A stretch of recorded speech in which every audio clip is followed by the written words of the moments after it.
Okay friends, in this video we will see electromagnetism. Uh, Electromagnetism, there are two laws. One is the Faraday, the other is usually they say Lenz's law. Only difference is Faraday talks about the quantity and Lenz talks about only the quality of the current, that is which direction the current will flow. It will not say how much you will have to use Faraday's law to find out. So this is something like electromagnetic induction, we can say. Electromagnetic induction. Electromagnetism, electricity becoming magnetism, magnetism becoming electricity. So that is this electromagnetism.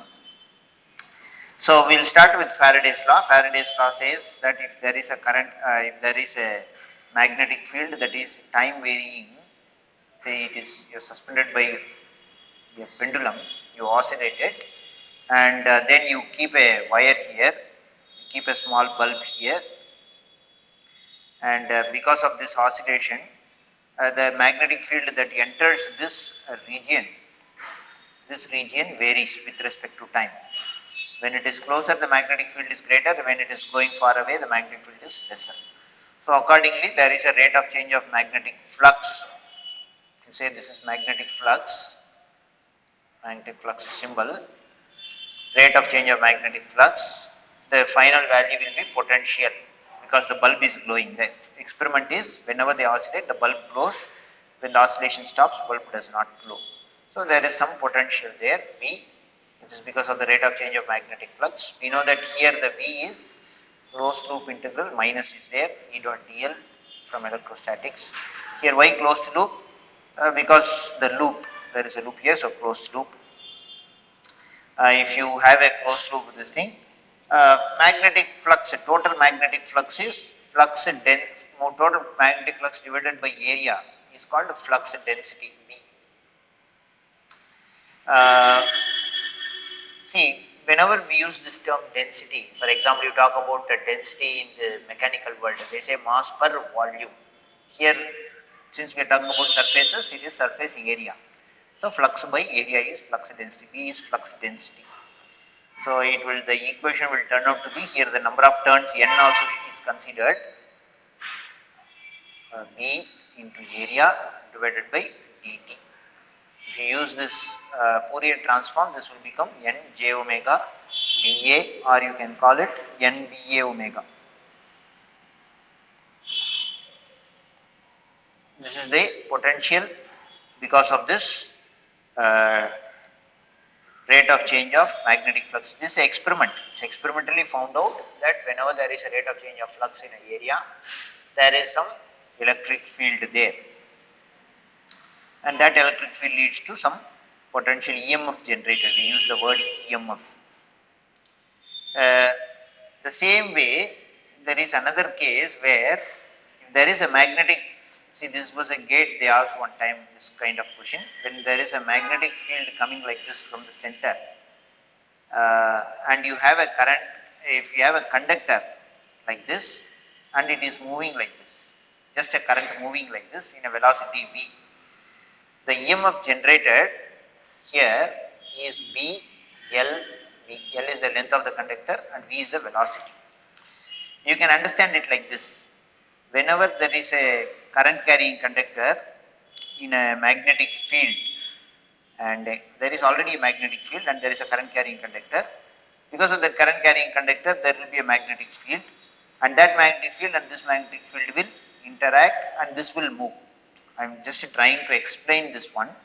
That is, when you have a magnetic field like this, and if you have a current carrying conductor like this current carry, say this current carries I, we use this equation BIL, the force because of this current carrying conductor and the magnetic field is BIL.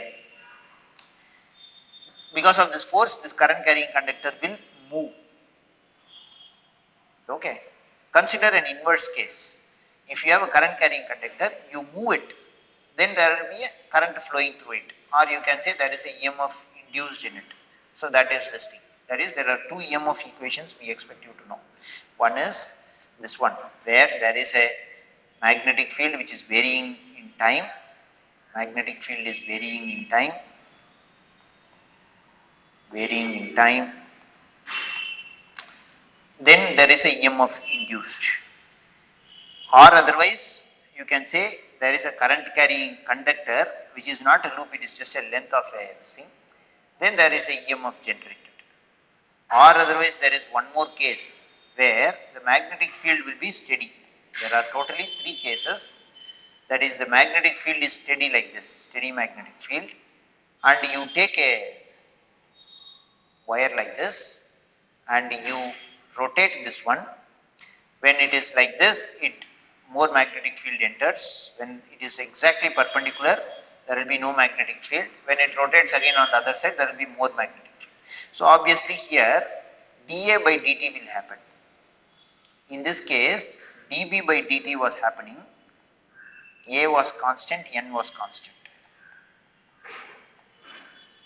In this case. But in this case, N and B will be constant, A will be varying with time. So if either B or A can vary, in this case it is little different, just a length of the wire is there. So there are three possible ways EMF can be induced. Now having said that, let us try to have a simple problem. Say for example, here they are saying there is a small current loop wire kept like this, and there is a magnetic field that goes inside. See, this into marks means it goes inside. That is, it is perpendicular to it.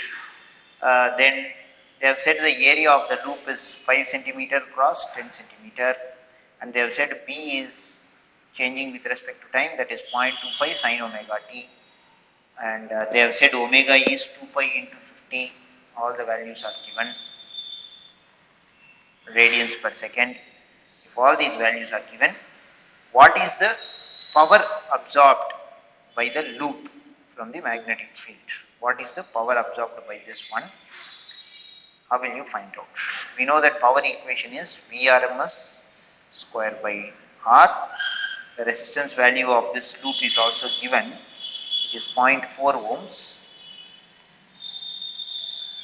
And Vrms, how will you find Vrms? That is more important. It is V peak divided by root 2. To find V peak, we need to know what is V. We said that NBA omega. If you substitute everything, you are going to get something like sin omega t into something here V peak. From that V peak, you can find Vrms, and from Vrms, you can find the power. If you know the resistance value is given, the power final answer will be 0.192 watts is the answer. So what are the things we discussed here?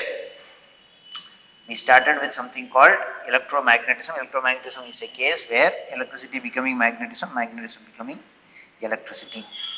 That is, Faraday did an experiment where there is a rate of change of flux generated a EMF in a closed circuit.